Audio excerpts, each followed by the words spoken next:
on the Indian Doctor. You've come all the way from India? Yes. Prem and Kamini Sharma have just arrived in Wales. Welcome to your new home. And if their new town isn't sure about them, Do you have to watch those people? the feeling is mutual. They're peasants, Prem. The award-winning series.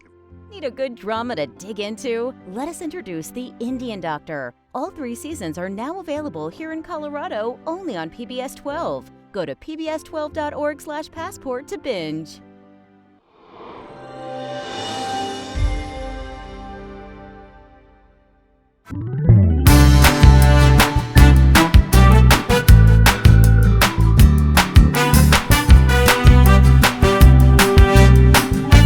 September 3rd, 2021 edition of Colorado Inside Out. I'm your host, Dominic Dezzutti. Thank you so much for joining us. Let's get to it. A state grand jury indicted the paramedics and officers involved in the death of Elijah McClain with 32 counts, including manslaughter. Legal experts chimed in this week saying the case will come down to intent.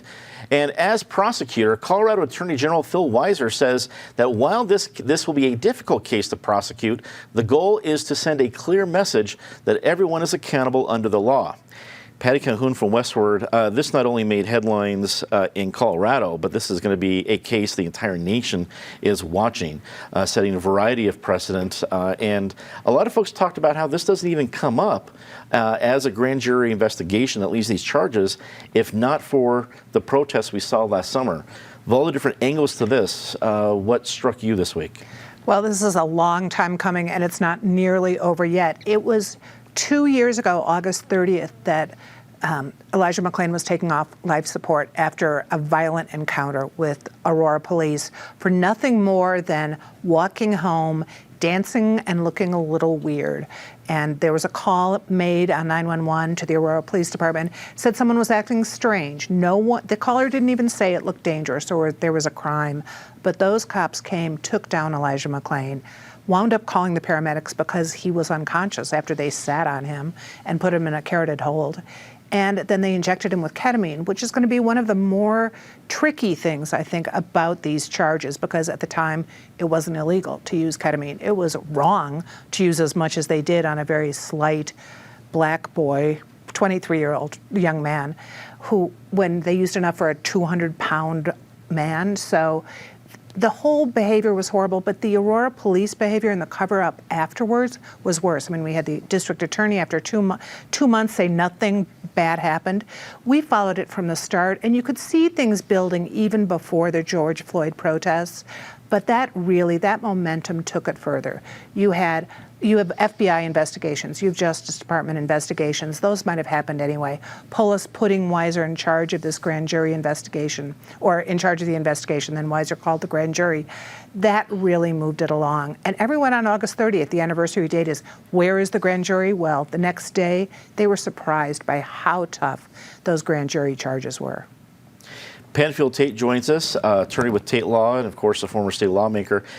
Penn, with Attorney General Weiser's comments that this will be difficult to prosecute, but the intent is to send a message, is he already kind of trying to lower expectations, realizing that the variety of angles here are going to make this difficult? You know, I think he's trying to, yes, level set expectations, but the reality is this.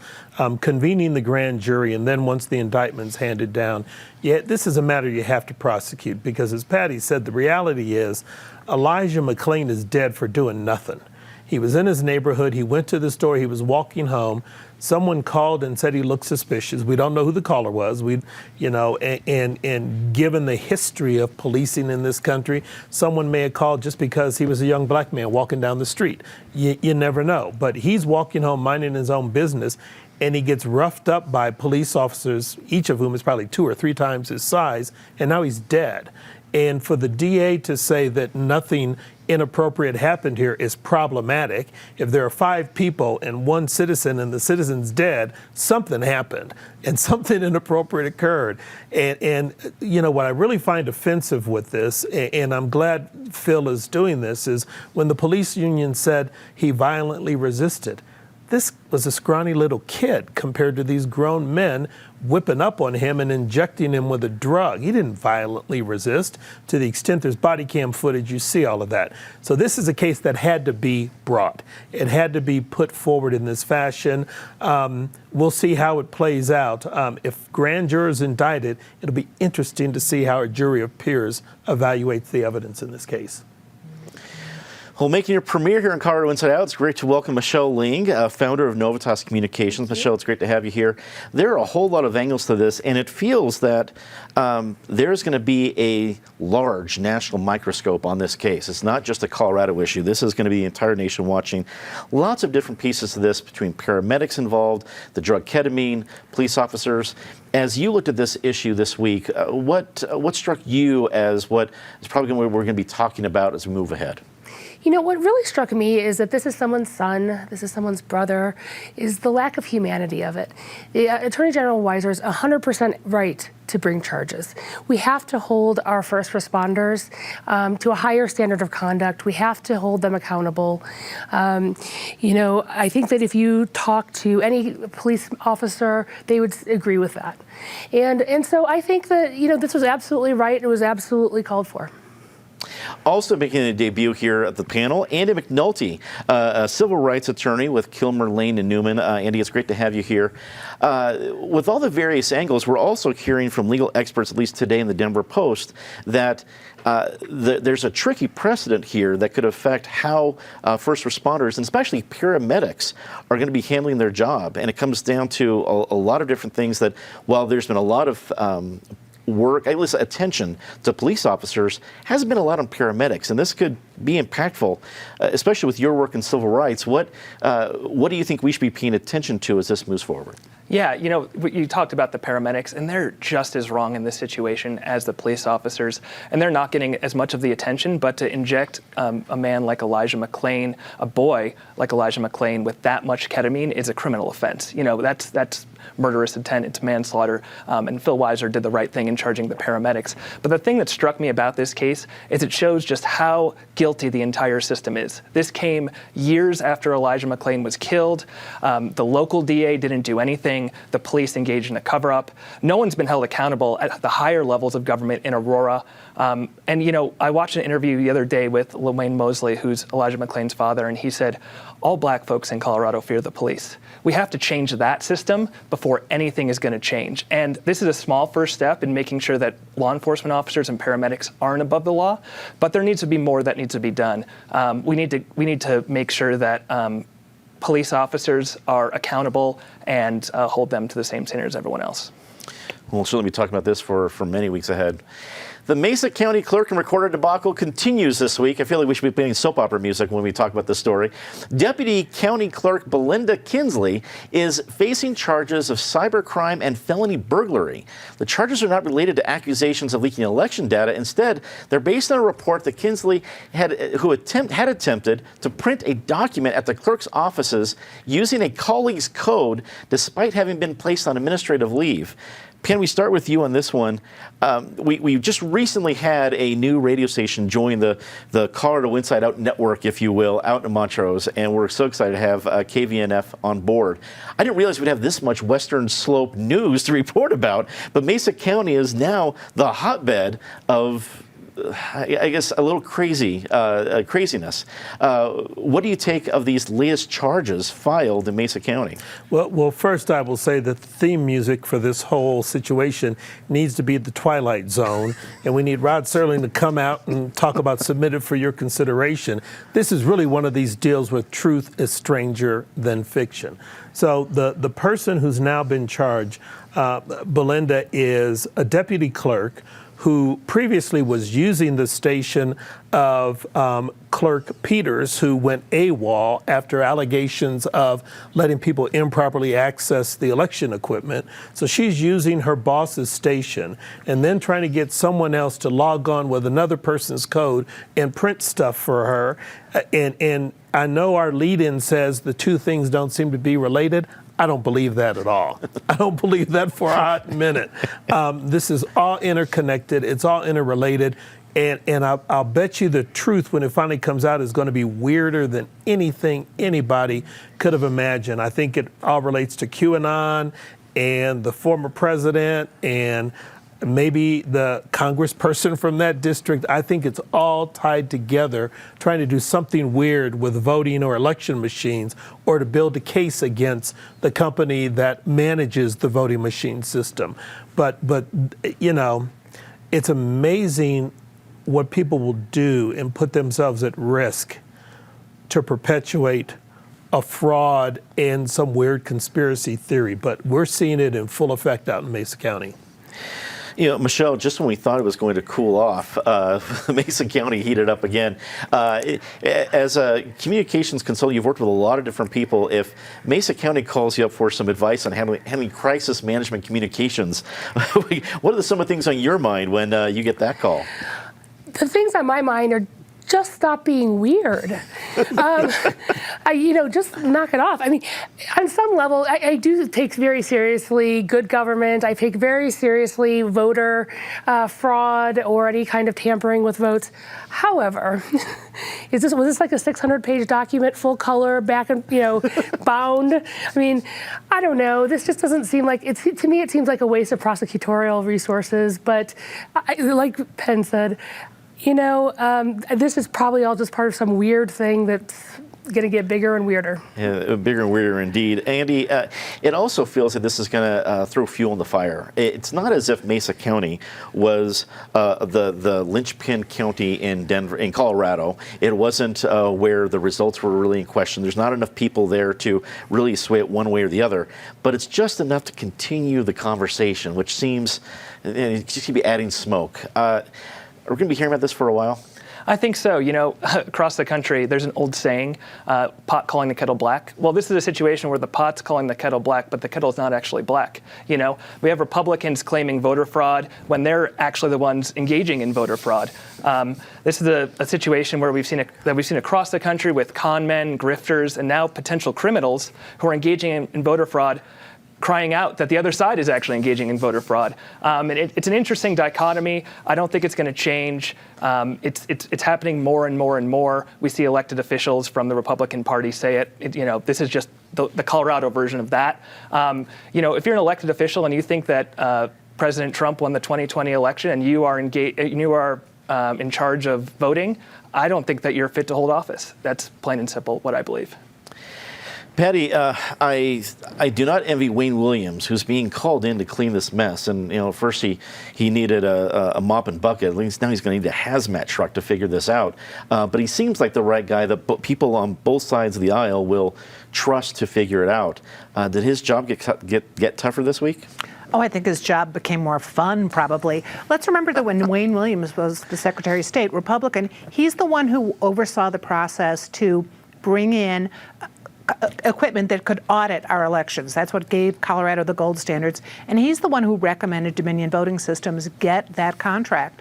Now, let's not forget Tina Peters, who's still on the lam somewhere, the clerk, who had been with Mike Lindell at his fabulous South Dakota Cyber Symposium, where things from Mesa County wound up on the screen that were supposed to show just everything that had gone wrong, and no one could even figure those out. I mean, even the people at the Cyber Symposium, true believers, thought it was a bunch of malarkey. So she's still on the lam. And meanwhile, her deputy goes inside. Even if it's not related, we see what's related is if you are an employee who has been told to stay away, you probably should stay away.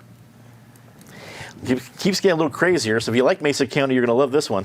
Douglas County commissioners voted to form their own public health department this week, splitting off from the Tri-County Health Department. The decision came after Tri-County moved to make masks mandatory for all schools in the area and rescinded the right for counties to opt out of the mandates. Michelle, you and I have something in common with this issue. We both live in Douglas County. You have a family there, so this is hitting you directly. It's been a long time, I guess not even a long time coming. This is not the first time we've heard about Douglas County commissioners wanting to get out of Tri-County. But now that we've seen the vote happen, what are some of the things you're thinking about when we saw this news this week? Sure. So a couple of things. Tri-County is soon to be no county health department. It seems like Arapahoe's considering its membership there. Adams County's reconsidering some things as well.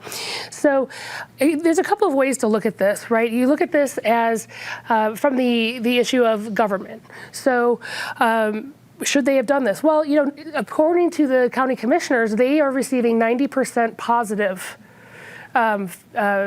feedback for this move. And so, okay, well, and 52% of parents across Colorado don't want their kids masked. I assume it's a little bit higher in Douglas County, just given the political makeup. But, for me, I look at it as a parent, and, I always wear masks. I'm happy to accommodate. I'm from the Midwest. I accommodate like a champ. and so I have no problem wearing a mask. Now, I have an 8-year-old and I have a 2-year-old. My 8-year-old has been told to wear a mask at school. It's fine. I do think it should be a parent's choice, though, and here's why. Because my 2-year-old, first of all, she won't keep her pants on, so I don't know how we're going to keep the mask on, number one. But number two, and probably more importantly, is that my daughter has a vision issue, and it's a pretty significant one. And so we are just learning, teaching her how to talk. She's just learning. And so when you say you want to mask people up, that concerns me because I feel like, okay, she's going to fall further behind in her speech progression, and we're working with a speech pathologist, but, I just have some concerns like that as a parent, and so this isn't a black and white issue. I think it's really easy to say that people who have questions about masks are crazy right-wingers or, whatever. But, even as a parent, I'm divided. I'm fine with my 8-year-old wearing a mask. I don't care. But my 2-year-old, I prefer not. And so I think that there's a lot of nuance and a lot of gray area here. Yeah.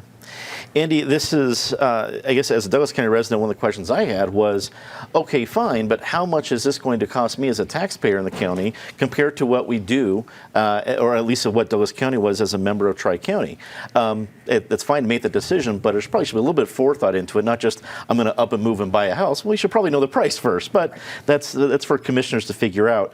Do you think this will become a trend for other counties that are in these collective groups, especially when it comes to health departments? Unfortunately, it seems like it will be. This is such a politicized issue. We've really politicized this to the point where, public health doesn't even matter anymore in these sorts of decisions, both at schools and school boards and also at public health departments. And, as a civil rights attorney, what really bothers me about this whole mask issue is people who are claiming that their civil rights are violated by it. You don't have a right to spread disease in your community. You don't have a civil right not to have a piece of fabric on your face. The Supreme Court has said that for over 100 years. We've been fighting about this since the smallpox infection in the 1900s, And so it's just sad to me that this has become such a politicized issue when public health should be controlling the day, not, your political beliefs about masks.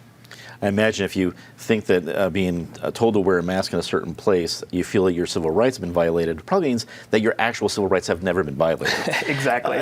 Patty, when we look at this, what Douglas County wants to do, you've had the 3 commissioners who are very comfortable in the limelight and leading this charge. And Tri-County not backing down, because this came from what we talked about last week, is that the Douglas County commissioners were voting to try to upend how Tri-County made the initial decision. So Tri-County was just basically in response to that.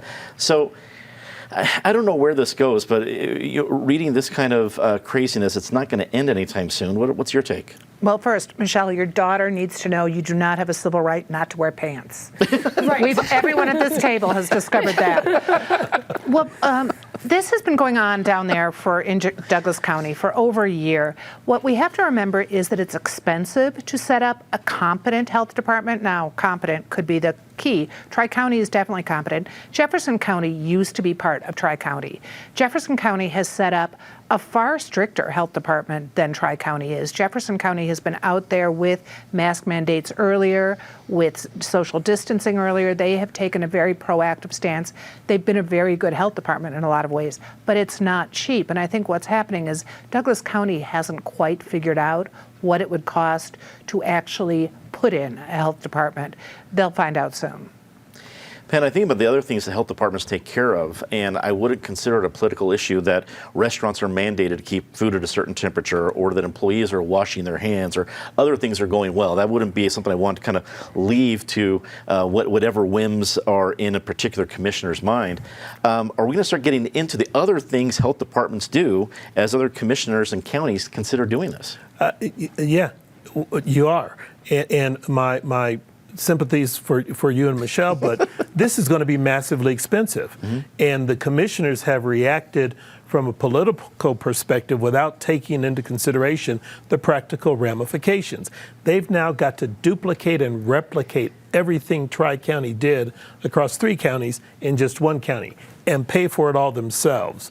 And given, just generally speaking, the political dynamic in Douglas County, that bill you get is not going to go over real well with you, but it's coming because there are other nuances that haven't been considered. Also, think big picture. Douglas County is pulling out because they're mad that Tri-County wouldn't let them opt out of a Tri-County mask mandate, particularly with respect to schools.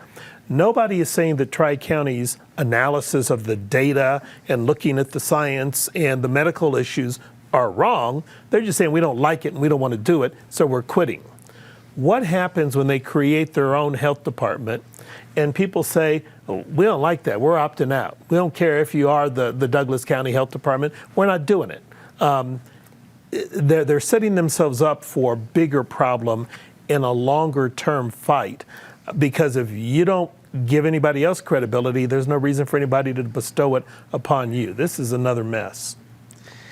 Let's get a quick take on this last one. Wednesday night, the Colorado Congressional Redistricting Commission proposed an idea of a new Southern District that would include Pueblo County, Rio Grande, and more. If created, the Southern District would centralize many of Colorado's rural minority communities as an influential voting bloc. The move would also have a significant effect on the current metro area map. Just a quick take on this one, Andy.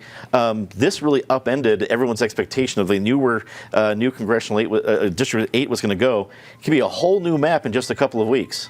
Yeah, I think that there's a positive step, though, because it'll avoid a Voting Rights Act lawsuit for diluting the minority vote. The Redistricting Commission has done a lot of great things recently, and this is just another one that they're doing, like getting rid of prison gerrymandering, and now this. Patty, are we expecting that this might be the headline when we see the new maps in a few weeks? Well, they're working and they're playing around with it. And this was a really interesting one. The biggest question is, how can you get Lauren Boebert's district and Weld County in the same one? And so far, that hasn't happened. Penn, as a lawmaker, you've been through these processes before. What did you think of this announcement?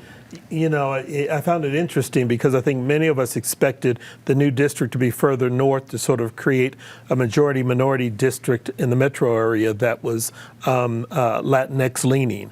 But that apparently is not the direction they're going. There are going to be some problems with this map. There are going to be a number of objections. Michelle, something's going to get split up. It's Denver, it's El Paso. Something's going to get cut up. How do you think it's going to go? You know, I don't know. We don't have the privilege of seeing the map that's coming out this afternoon. So what I say may not make sense in a couple of hours. But, you know, I think it would be disappointing to split up the communities of interest. Like, you know, the West Slope, they have a lot of issues out in rural Colorado, issues that are really unique to them. And so I think it would be kind of a shame to deny rural Colorado a second congressional seat. It's going to be interesting to watch, and certainly some fun visual aids for this program.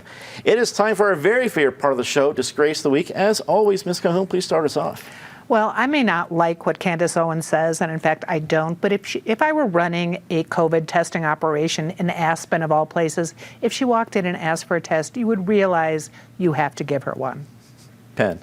You know, I agree with Patty's sentiment. If somebody wants to get tested, for God's sake, I don't understand why you wouldn't test them in this day and age. Especially for COVID. Michelle. So I'm going to do a different one. I think that the retreat from Afghanistan, the final sort of exit from Afghanistan, is the disgrace of the week. You know, we left hundreds of Americans there, American citizens there. We left the majority, according to Secretary of State Anthony Blinken, the majority of our allies in Afghanistan there. And, you know, I think that's just not American. Right now, 70 to 80% of Americans think that it was mishandled. And 40% of Democrats think that Joe Biden should be impeached for this. That's crazy. Although I, you know, may agree. Never since alcohol to go have we seen one issue that has such consensus among the electorate. So that's my disgrace of the week.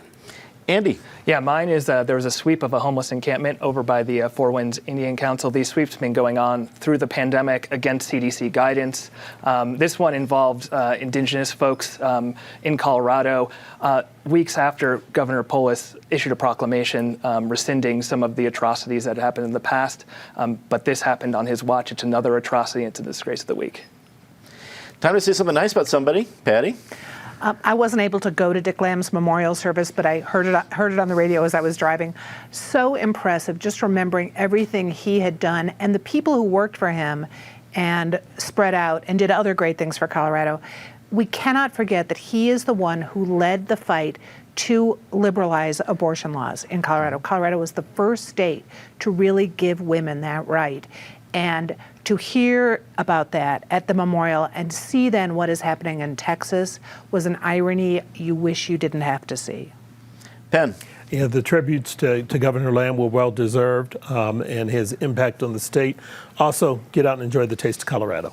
Here, finally back. Michelle.